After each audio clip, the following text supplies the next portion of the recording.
Hi, I'm Sean, and welcome to GeekBuilders. Now I know this is my first video, and a lot of you might be wondering what this is all about, and I promise you the proper introductions are on the way. But I wanted to get started with my first video for what I think is going to be a fun channel that's worth watching.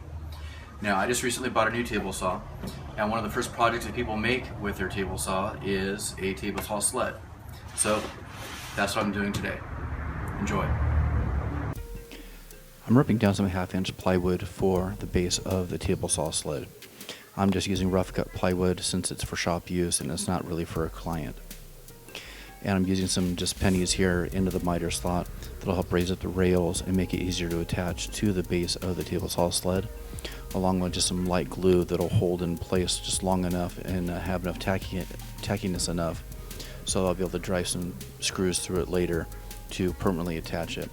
I'm using the table saw fence also to square it up to the table, even though it's mainly important for it to be square to the blade itself. And once I have everything attached, it slides pretty easily without much friction at all.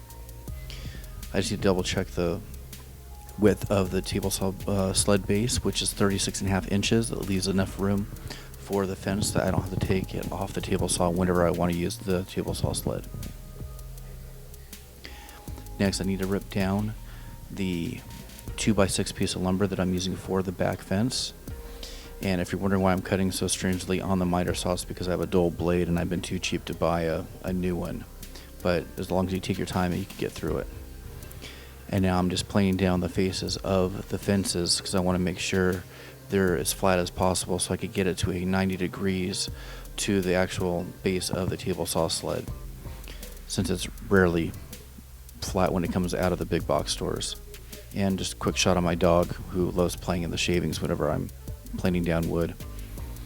And I'm using my makeshift router table here to cut a groove in the back fence for a T-bolt, which I'm going to use to make a stop block in the back fence, so I could get repeated cuts pretty easily off of the table saw sled.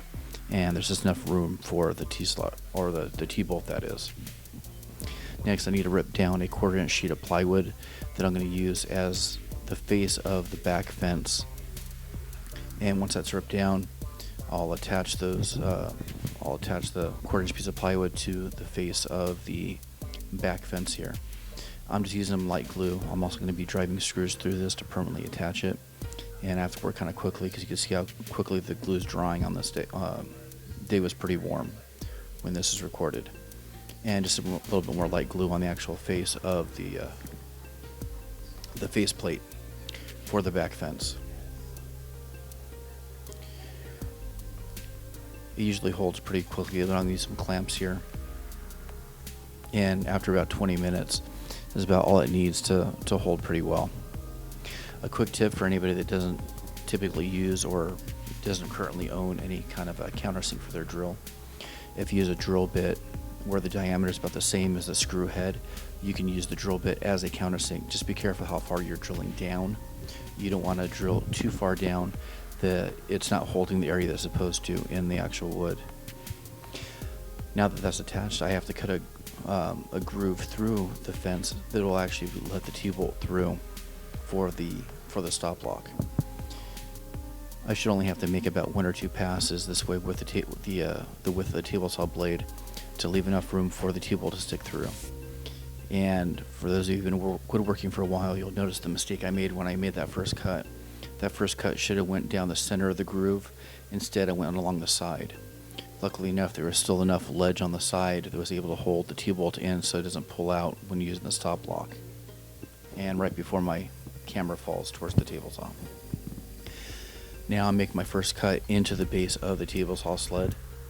And from there, I'm going to place the back face and try to square it up 90 degrees to the actual base of the sled.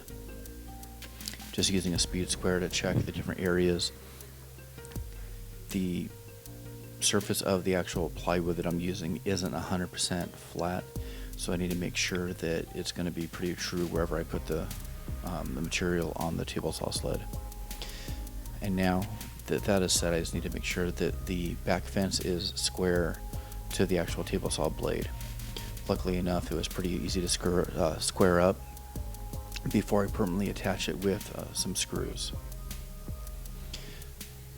I'm using 3-inch long screws to drive as far up as I can into that back 2x6 to make sure that it stays straight and it actually doesn't pull back when you're going back and forth with the actual table saw sled.